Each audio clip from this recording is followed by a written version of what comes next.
Chapter 2: Molecular Interactions. Let's discuss molecules and bonds. Let's begin with an overview of molecules and bonds, the foundation of biological systems. First, organic molecules, which are essential to life, contain carbon as their backbone. In living organisms, these are referred to as biomolecules. Biomolecules are categorized into four major groups: carbohydrates, lipids, proteins, and nucleotides. Together, these groups perform critical roles in maintaining life processes. Most biomolecules are made up of three key elements: carbon, hydrogen, and oxygen. Now, let's talk about their basic functions. Biomolecules serve as sources of energy and act as essential building blocks for cellular structures. For instance, carbohydrates fuel energy, while proteins provide structural support. Fatty acids are long chains of carbon atoms bonded to hydrogen atoms, with a carboxyl group, also called an acid group, at one end of the chain. Let's break down the three types of fatty acids. First, saturated fatty acids, like palmitic acid, have no double bonds between the carbons in their chain. Because of this, they are saturated with hydrogen atoms. These fatty acids are more likely to be solid at room temperature. Next, we have monounsaturated fatty acids, such as oleic acid. These have just one double bond between two carbon atoms, which reduces the number of hydrogen atoms attached to the chain. Finally, polyunsaturated fatty acids, like linolenic acid, contain two or more double bonds within their chain. These double bonds create more flexibility and result in fatty acids that are usually liquid at room temperature. Lipids are built around glycerol, which is a simple three-carbon molecule that serves as the backbone for most lipid structures. First, when glycerol combines with one fatty acid, it produces a monoglyceride. This is the simplest lipid structure. Next, when two fatty acids are added to glycerol, the result is a diglyceride. This structure is slightly more complex and is common in biological systems. Finally, when glycerol bonds with three fatty acids, it forms a triglyceride, also known as triacylglycerol. More than 90% of the lipids in our bodies exist in this form. Triglycerides are the main storage form of energy in the body, found in fat cells. Lipid-related molecules are crucial components of many physiological processes. Let's take a closer look at the three main types: eicosanoids, steroids, and phospholipids. First, we have eicosanoids. These are modified 20-carbon fatty acids characterized by a ring structure at one end and long carbon chains at the other. Eicosanoids, such as prostaglandins, thromboxanes, and leukotrienes, act as regulators of physiological functions like inflammation, blood clotting, and immune responses. For example, prostaglandin E2 plays a role in processes like pain and fever. Next, let's discuss steroids. Steroids are lipid-related molecules with a structure composed of four linked carbon rings. Cholesterol is the primary source of steroids in the human body. It serves as a precursor for important molecules like cortisol, which regulates metabolism and stress responses, and hormones like estrogen and testosterone. Finally, we have phospholipids, essential components of cell membranes. Phospholipids consist of two fatty acids and a phosphate group attached to a glycerol backbone. Their unique structure, with a hydrophilic phosphate head and hydrophobic fatty acid tails, allows them to form bilayers, which act as a barrier in cellular membranes.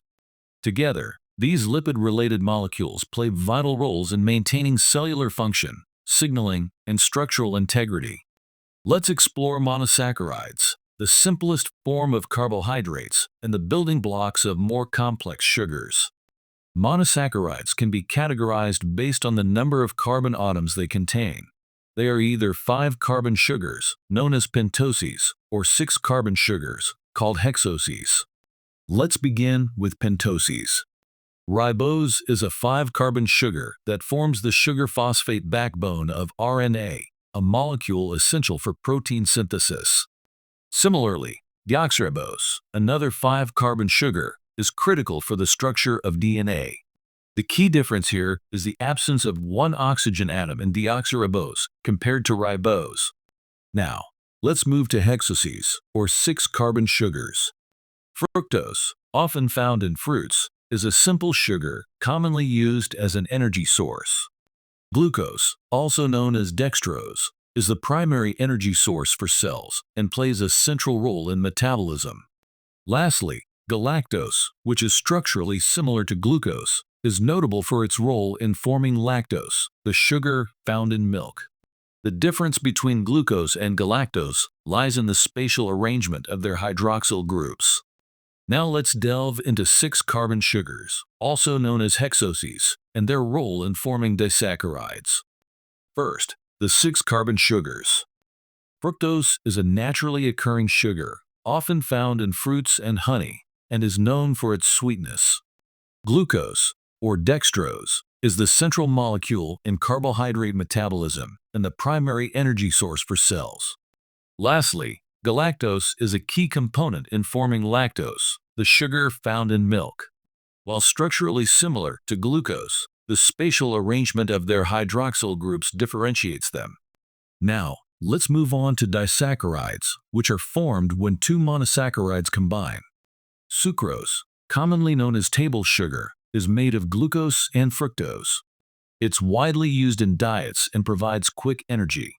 Maltose consists of 2 glucose molecules and is found in grains and used in brewing. Lactose, the sugar in milk, is a combination of glucose and galactose. It's essential for energy in infants, but can pose challenges for individuals with lactose intolerance. Disaccharides highlight how simple sugars combine to form more complex carbohydrates, serving diverse functions in our diets and metabolism. Polysaccharides are glucose polymers and play critical roles in energy storage and structural support across various organisms. Let's examine their diversity. First, in animals, 2 important polysaccharides stand out. Chitin, found in invertebrates like insects, forms a tough structural component in exoskeletons. Glycogen is the primary energy storage molecule in animals. It's made up of glucose molecules linked together and is stored in the liver and muscles for quick energy release. Moving on to plants, we encounter 2 key polysaccharides. Cellulose is the most abundant polysaccharide on Earth. It provides structural support in plant cell walls. However, humans cannot digest cellulose due to the lack of the required enzyme, which is why it passes through our digestive system as dietary fiber. Starch is the primary storage form of energy in plants. When digested, starch breaks down into maltose and then glucose, which is readily absorbed by our body. Finally, in yeasts and bacteria, we find dextran, a polysaccharide used in certain medical applications, such as blood volume expanders. Amino acids are the fundamental building blocks of proteins, essential for life. Let's break down their structure and how they connect to form proteins. Each amino acid shares a common core structure. It has a carboxyl group, an amino group, a hydrogen atom, and a unique R group, or side chain, attached to a central carbon atom. The R group is what makes each amino acid unique. It varies in size, shape, and chemical properties, determining how the amino acid interacts with others and influencing the overall structure and function of the protein. The nitrogen in the amino group is a major dietary source of nitrogen in humans, playing a vital role in building tissues. When amino acids link together, they form peptide bonds. This process occurs when the amino group of one amino acid reacts with the carboxyl group of another, releasing a molecule of water. These bonds create chains of amino acids, known as peptides, which fold into specific shapes to become functional proteins. Proteins are polymers of amino acids, and their primary structure is defined by the sequence of these amino acids. Think of the 20 protein-forming amino acids as the building blocks of a language, just like the 26 letters of the alphabet. By arranging these amino acids in countless combinations, cells can create a nearly infinite variety of proteins, each with a specific structure and function. Peptides, the smaller versions of proteins, vary greatly in size. Oligopeptides consist of 2 to 9 amino acids. Polypeptides are chains of 10 to 100 amino acids. Full-fledged proteins are composed of more than 100 amino acids. Each amino acid in the sequence contributes to the protein's ultimate structure and function. Even a single change in the sequence can significantly alter a protein's role, as seen in conditions like sickle cell anemia. This primary structure forms the basis for all higher levels of protein structure, determining how the peptide chain folds into complex shapes to perform specific functions. After the primary sequence of amino acids is established, proteins develop their secondary structure, which gives the peptide chain its initial shape. This structure is primarily stabilized by hydrogen bonds formed between nearby amino acids. These bonds create repetitive patterns and provide structural stability. There are two main types of secondary structures. Alpha helices, which form a spiral-like structure. This shape is maintained by hydrogen bonds between every fourth amino acid, resulting in a coiled and flexible structure commonly found in proteins like keratin, which strengthens hair and skin. Beta strands, which align side by side to form beta sheets. These sheets can be flat or pleated and provide a more rigid structure. They are commonly found in silk fibroin, contributing to silk strength and flexibility. The secondary structure is determined by the covalent bond angles in the amino acid backbone, which dictate how the chain folds. This level of organization is essential for proteins to take on their more complex shapes and functions. The tertiary structure represents the three-dimensional shape of a protein, which is crucial for its function. At this level, secondary structures, such as alpha helices and beta sheets, fold further into unique, complex shapes. The folding is influenced by interactions among the amino acid side chains, including hydrogen bonds, ionic bonds, hydrophobic interactions, and disulfide bridges. Proteins can be categorized into two major types based on their tertiary structure. Fibrous proteins, like collagen, have long, extended shapes. These proteins are designed for structural support and are found in connective tissues like tendons and skin. Globular proteins are compact and spherical. They include enzymes, transport proteins, and antibodies, which perform a wide range of functions in the body. Tertiary structures can be a mix of secondary structures. For example, beta sheets are shown as flat ribbon arrows, while alpha helices appear as ribbon coils. This three-dimensional arrangement enables proteins to interact with other molecules and carry out their specific biological roles. The quaternary structure is the highest level of protein organization. It arises when multiple protein subunits combine to form a functional complex. These subunits are held together by noncovalent bonds, such as hydrogen bonds, ionic bonds, and hydrophobic interactions. The assembly of subunits allows proteins to perform complex and highly specific biological functions. One of the most well-known examples of quaternary structure is hemoglobin. Hemoglobin is composed of 4 globular protein subunits, 2 alpha chains, and 2 beta chains. Each subunit binds to a heme group, shown here in red, which contains an iron atom. This iron atom plays a critical role in binding and transporting oxygen throughout the body. Quaternary structures are essential for many proteins because they enable cooperative interactions between subunits. For example, in hemoglobin, the binding of oxygen to one subunit increases the affinity for oxygen in the other subunits, making oxygen transport highly efficient. This level of organization demonstrates how proteins achieve their remarkable functionality through precise structural arrangements. Nucleotides are the building blocks of DNA and RNA, the molecules that store and transfer genetic information. A nucleotide consists of 3 key components: a nitrogenous base, a 5-carbon sugar, and 1 or more phosphate groups. Let's start with the nitrogenous bases, which are categorized into 2 groups. Purines, which have a double ring structure. These include adenine and guanine. Pyrimidines, which have a single ring structure. These include cytosine, thymine, and uracil. Note that uracil is found in RNA, while thymine is found in DNA. Next, the 5 carbon sugars form the backbone of nucleotides. Ribose is present in RNA, and deoxyribose is present in DNA. The only difference is that deoxyribose lacks one oxygen atom compared to ribose. Finally, we have the phosphate group, which plays a vital role in linking nucleotides together to form long chains of DNA or RNA. The number of phosphate groups can vary, with nucleotides like ATP containing 3 phosphate groups for energy storage and transfer.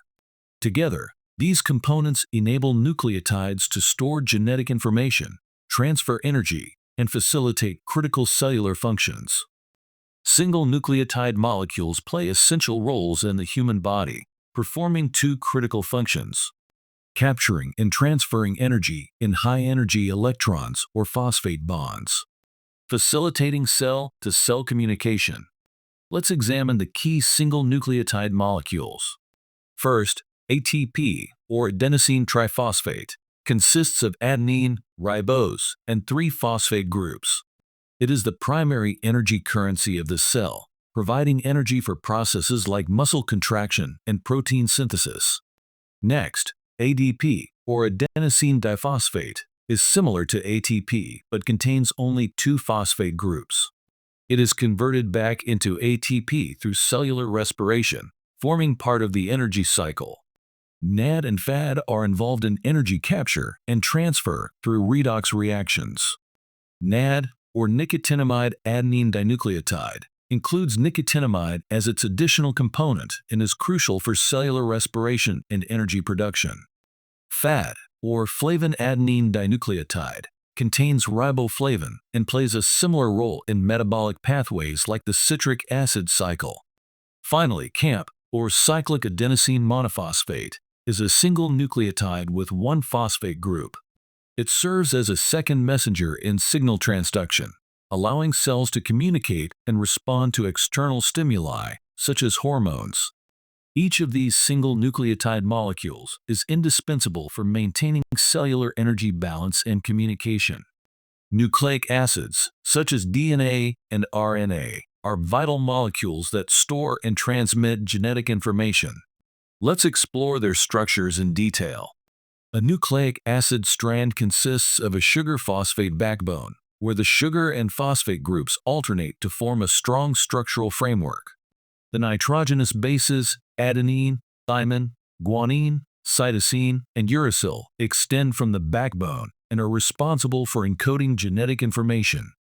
DNA, or deoxyribonucleic acid, is a double-stranded helix with 2 strands running in opposite directions, a feature known as anti-parallel orientation. The strands are held together by hydrogen bonds between complementary bases. Adenine pairs with thymine through 2 hydrogen bonds. Guanine pairs with cytosine through 3 hydrogen bonds, making this pair slightly stronger. RNA, or ribonucleic acid, is typically single-stranded and uses uracil in place of thymine. While RNA does not form a double helix, it can fold into complex structures to perform various functions, such as protein synthesis in the form of messenger RNA. Base pairing is a fundamental concept in the structure of nucleic acids, ensuring stability and accuracy in genetic information storage and transfer. This pairing follows specific rules to maintain the structure of DNA and RNA. First, base pairing occurs between complementary strands through hydrogen bonds. These bonds are strong enough to hold the strands together, but weak enough to allow separation during processes like replication and transcription. The rules are as follows. Because purines, like adenine and guanine, are larger molecules, they always pair with the smaller pyrimidines, such as thymine, cytosine, or uracil in RNA. This size complementarity ensures a consistent width of the DNA helix. Guanine forms 3 hydrogen bonds with cytosine, making this pair more stable. Adenine forms 2 hydrogen bonds with thymine in DNA or uracil in RNA. These precise base pairing rules are critical for the faithful copying and expression of genetic information, ensuring that errors are minimized during replication and transcription. Biomolecules are not always made of a single type of molecule. They often combine with other biomolecules to perform specific functions. Let's explore some examples. Conjugated proteins are proteins combined with another biomolecule. For instance, lipoproteins are proteins that transport lipids in the blood, helping distribute essential fats throughout the body. Glycosylated molecules are biomolecules attached to carbohydrates. Examples include glycoproteins and glycolipids, which are essential components of cell membranes. They play critical roles in cell signaling and immune responses. Finally, biomolecules can also be polymers, which are made of repeating units. For example, glycogen, a polymer of glucose, serves as an energy storage molecule in animals. Proteins are another example, as they are composed of long chains of amino acids linked together to form functional structures. These diverse combinations and structures allow biomolecules to perform specialized roles critical to life processes. Electrons play critical roles in biological processes, enabling life to function at the molecular level. Here are the four major roles they fulfill. For covalent bonds, electrons are shared between atoms to form covalent bonds. These bonds create stable molecules like water, carbohydrates, and proteins, which serve as the foundation of biological systems. For ions, electrons can be gained or lost by atoms to form ions. For example, sodium, Na, and chloride, the ions are essential for nerve impulses and muscle contractions. For high-energy electrons, some electrons carry energy that can be harnessed for vital processes, such as cellular respiration and photosynthesis.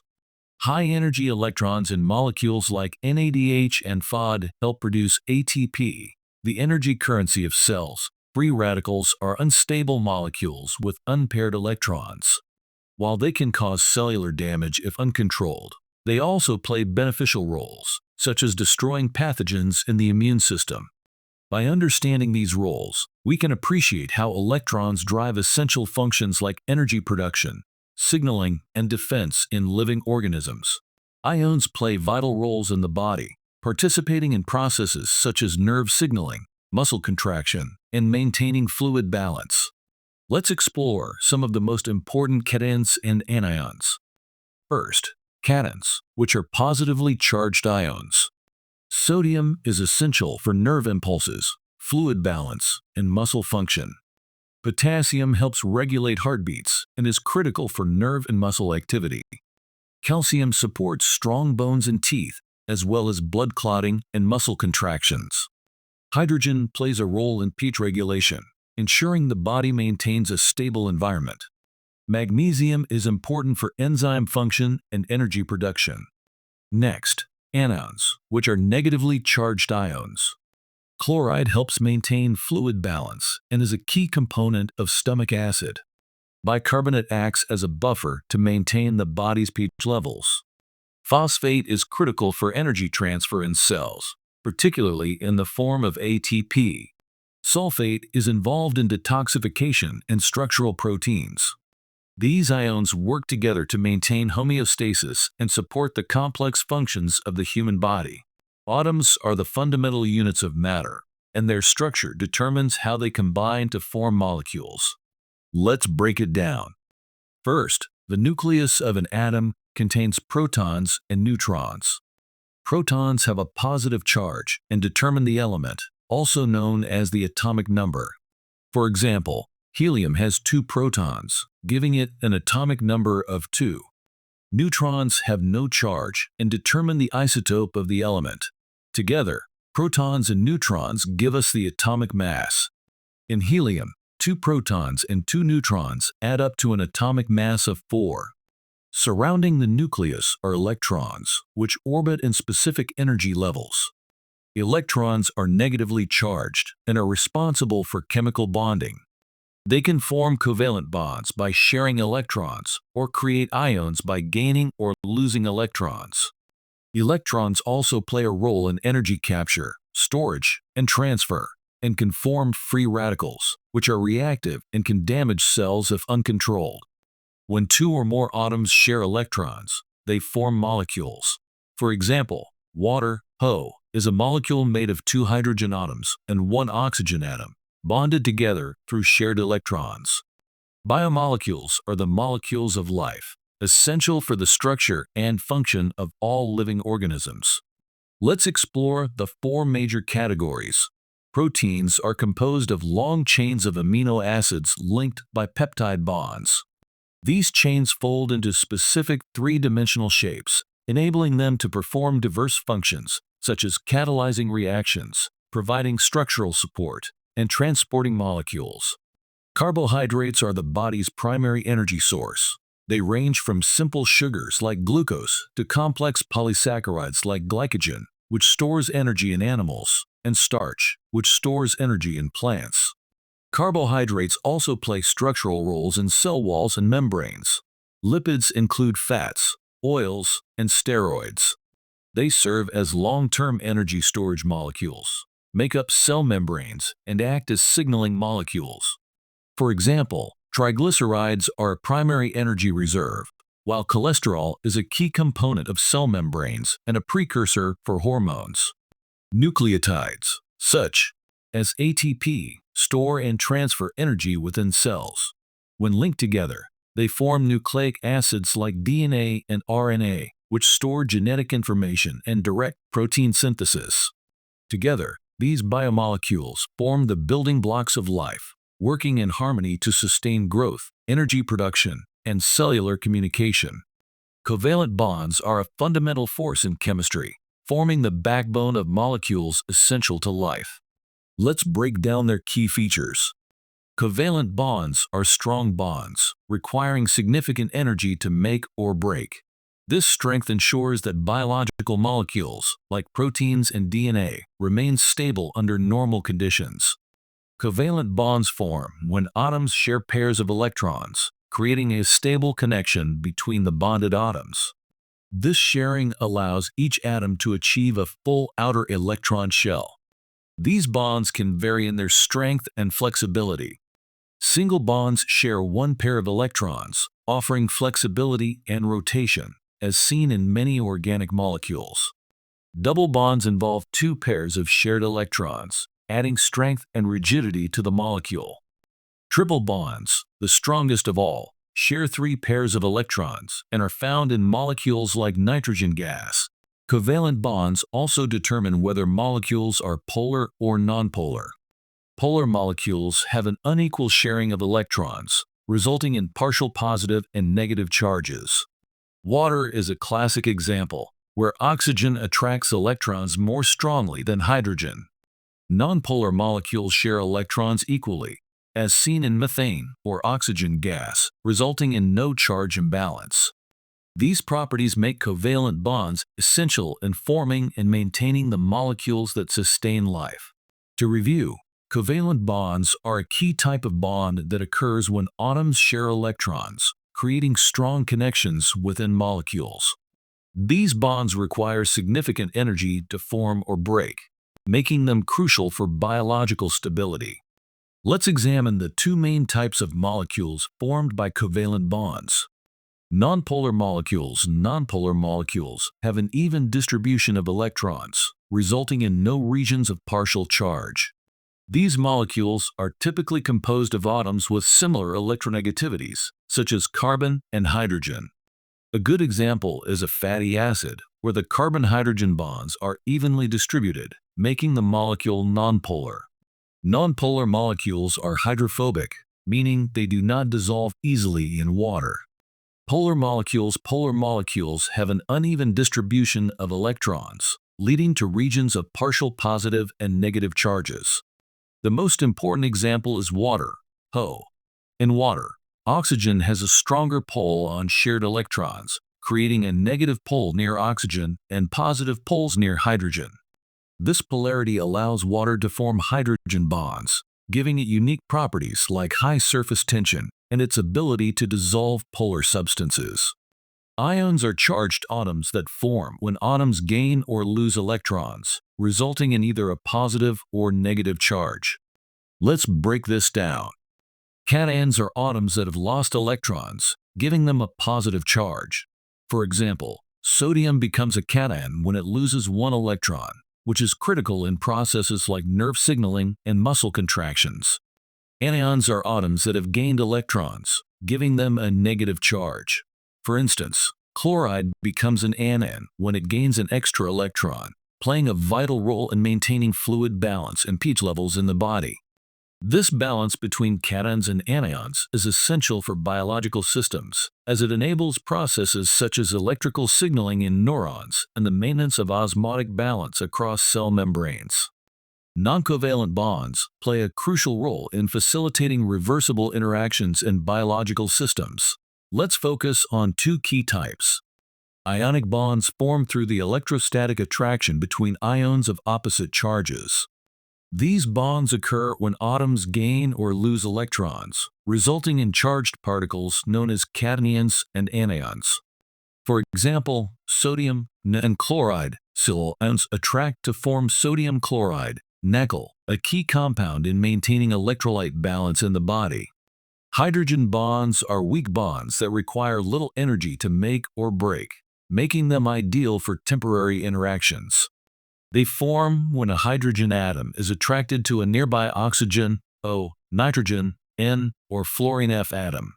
An excellent example is water molecules, where hydrogen bonds create water's surface tension, allowing insects to walk on water and enabling capillary action in plants.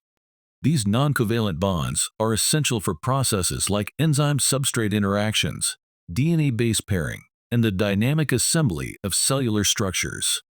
Noncovalent bonds are weak, reversible interactions that play critical roles in biological systems. Let's explore three key types. Ionic bonds occur due to electrostatic attractions between ions of opposite charges. For example, sodium loses an electron to become positively charged, while chloride gains an electron to become negatively charged. The attraction between these ions forms sodium chloride, a vital compound for electrolyte balance in the body. Ionic bonds are strong in dry conditions but weaken in aqueous environments, like within cells. Hydrogen bonds form between a hydrogen atom covalently bonded to one electronegative atom and another nearby electronegative atom. These bonds are weaker than ionic bonds, but highly important in biological processes. For instance, hydrogen bonds between water molecules contribute to water's surface tension, enabling phenomena like capillary action. Hydrogen bonds also stabilize the structures of DNA and proteins. Van der Waals forces are weak, nonspecific attractions that occur between atoms or molecules when they are very close together. While individually weak, van der Waals forces can collectively stabilize molecular structures, such as the folding of proteins or the adhesion of molecules to surfaces. Noncovalent interactions play a vital role in determining how molecules interact with water, which is the primary solvent in biological systems. Hydrophilic molecules are soluble in water. These molecules typically have polar or charged regions that form hydrogen bonds or ionic interactions with water molecules. Examples include salts, like sodium chloride, and polar substances, like sugar. Hydrophilic molecules are essential for processes like dissolving nutrients and transporting them in the bloodstream. Hydrophobic molecules, on the other hand, are not soluble in water. These molecules are nonpolar and lack charged regions, so they cannot form favorable interactions with water. Instead, they tend to cluster together in aqueous environments. A classic example is oil, which forms droplets when mixed with water. Hydrophobic interactions are critical for the formation of cell membranes and the folding of proteins. Hydrophobic interactions play a critical role in the structure and function of biological membranes and other cellular components. Nonpolar molecules have an even distribution of electrons and no partial charges. As a result, they do not dissolve readily in water and are termed hydrophobic. These molecules repel water and tend to cluster together in aqueous environments. A key example is phospholipids, which have a unique structure with two distinct regions: a polar hydrophilic head that interacts with water, two nonpolar hydrophobic tails that repel water. In an aqueous environment, phospholipids self-organize into structures such as bilayers. The hydrophilic heads face outward, interacting with water. The hydrophobic tails cluster inward, away from water, forming a barrier. This arrangement forms the foundation of cell membranes, creating compartments that separate the internal environment of cells from the external world. These hydrophobic interactions are crucial for processes such as maintaining membrane integrity, cell signaling, and the transport of molecules across membranes.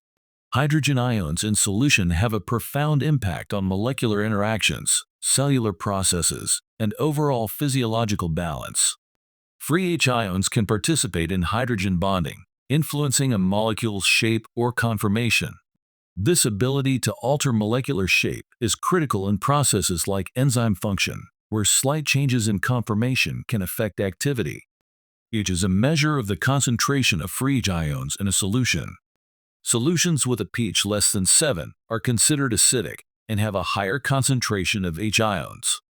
Solutions with a pH greater than 7 are alkaline or basic, with lower H ion concentrations.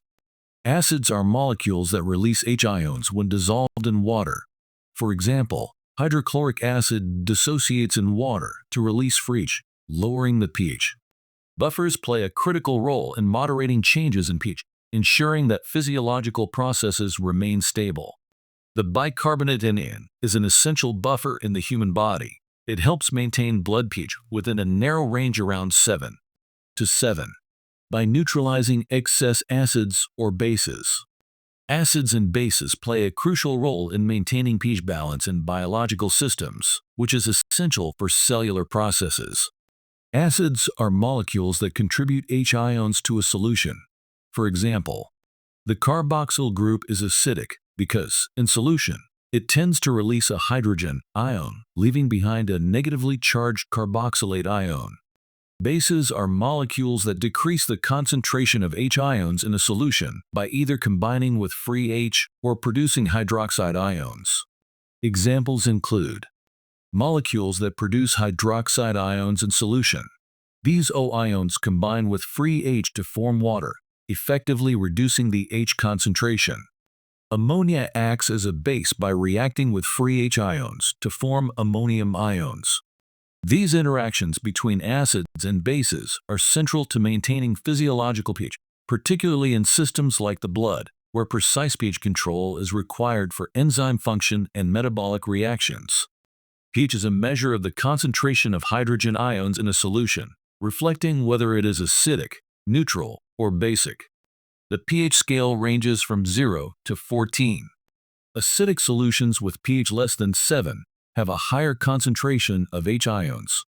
Examples include stomach acid with a pH of 1 to 2 and lemon juice around pH 2. Neutral solutions with pH equal to 7 have equal concentrations of H and O ions. Pure water is a prime example with a pH of 7. Basic or alkaline solutions with a pH greater than 7 have lower H ion concentrations. Examples include baking soda at pH 9 and household ammonia around pH 11. This logarithmic scale means that a change of 1 pH unit represents a tenfold change in H ion concentration. For instance, a solution with a pH of 6 is 10 times more acidic than one with a pH of 7. In biological systems, maintaining pH within a narrow range is critical for processes like enzyme activity and cellular function. For example, human blood has a pH of approximately 7.4. Deviations from this range can lead to severe consequences for health. Let's discuss protein interactions. Proteins are highly selective in their interactions, a property known as specificity. Specificity refers to the ability of a protein to bind to a certain ligand or a group of closely related ligands. A ligand is a molecule that binds to a protein, such as a substrate binding to an enzyme or a hormone binding to its receptor. This specificity is determined by the protein's unique shape and the chemical properties of its binding site, which allow it to recognize and interact with specific molecules. For example, the enzyme amylase binds specifically to starch molecules, breaking them down into sugars. The hormone insulin binds specifically to its receptor on cell membranes, triggering glucose uptake. This selectivity is critical for ensuring that biological processes occur with precision and efficiency, allowing proteins to perform their roles without interference from unrelated molecules. The induced fit model explains how proteins bind to their specific ligands. In this model, the protein's binding site is not a perfect match for the ligand's shape initially. Instead, the binding site undergoes conformational changes as the ligand approaches, allowing the protein to adjust and form a more precise fit. For example, the enzyme hexokinase adjusts its shape when binding to glucose, enhancing its ability to catalyze the reaction. Similarly, receptors on cell membranes can adapt their binding sites to interact effectively with hormones or neurotransmitters. This dynamic interaction ensures that proteins can bind to their targets with high specificity while allowing flexibility to accommodate slight variations in ligand structure. The induced fit model highlights the importance of structural adaptability in proteins, enabling them to perform their functions effectively in complex and changing environments. Protein binding reactions are essential for many biological processes, and these interactions are often reversible. Let's explore two key concepts. Affinity refers to the degree to which a protein is attached to its ligand. Proteins with high affinity bind their ligands tightly and are less likely to release them. In contrast, low affinity interactions are weaker, allowing ligands to dissociate more easily. For example, hemoglobin's affinity for oxygen increases in the lungs, where oxygen concentration is high, and decreases in tissues, facilitating oxygen release. Equilibrium occurs when the rate of binding equals the rate of unbinding. At equilibrium, the concentration of bound and unbound ligands remains stable. This balance is critical in processes like enzyme activity, where substrates binds and products are released dynamically. These reversible interactions allow proteins to perform their functions efficiently, adapting to changing conditions in the cell or organism. The law of mass action describes how protein binding reactions reach equilibrium and how they respond to changes in the system. For panel A, at equilibrium, the rate of the forward reaction equals the rate of the reverse reaction. This balance ensures that the ratio of bound to unbound components remains constant, defined by the equilibrium constant. For panel B, when equilibrium is disturbed, such as by adding more free protein or ligand, the system shifts to restore balance. For panel C, in response, the forward reaction rate increases, converting some of the additional P or L into the bound form. For panel D, equilibrium is restored when the ratio of bound to unbound components once again matches the equilibrium constant. In protein-ligand interactions, understanding the roles of competitors and agonists is crucial. Competitors are related ligands that compete for the same binding site on a protein. For example, oxygen and carbon monoxide compete for binding to hemoglobin. Because carbon monoxide has a higher affinity, it can displace oxygen, disrupting oxygen transport in the body. Agonists are competing ligands that mimic each other's actions. For instance, the drug albuterol, an agonist of beta-adrenergic receptors, mimics the action of adrenaline to relax airway muscles in asthma treatment. These interactions are fundamental to pharmacology and physiology, influencing drug design and the regulation of biological processes. Protein binding is influenced by several factors, which can affect the efficiency and functionality of biological processes. Let's explore these factors. Physical modulators. Temperature. High temperatures can denature proteins, disrupting their structure and ability to bind ligands. Low temperatures may reduce reaction rates. pH. Changes in pH can alter the charge and shape of proteins, affecting their binding sites. For instance, enzymes often have an optimal pH range for activity. Protein regulation in cells. The body controls protein levels through upregulation, increasing protein production, or downregulation, decreasing protein production. This allows the cell to adapt to changing demands. Reaction rate and saturation. The concentration of ligands influences the rate of protein-ligand binding. However, as ligand concentration increases, the reaction rate reaches a maximum, a phenomenon called saturation. At this point, all available binding sites are occupied, and adding more ligands does not increase the reaction rate. These factors illustrate the complexity of protein binding and highlight how the body finely tunes these interactions to maintain homeostasis and support biological functions. Protein activity is highly sensitive to changes in temperature and pH, which can disrupt their structure and cause a loss of function. This graph illustrates the effect of temperature on protein activity. As the temperature increases, the rate of protein activity rises due to greater molecular movement. However, beyond a certain point, typically around 50 degrees Celsius, the protein begins to denature, losing its normal tertiary structure. This denaturation renders the protein inactive. Similarly, changes in pH can alter the protein's shape. Proteins have an optimal pH range where they function most effectively. Deviations from this range can lead to a loss of activity as the protein's charge and conformation are disrupted. These factors highlight the delicate balance required to maintain protein function. For example, enzymes in the human body, such as those in the stomach, are adapted to specific temperature and pH ranges to perform their roles efficiently.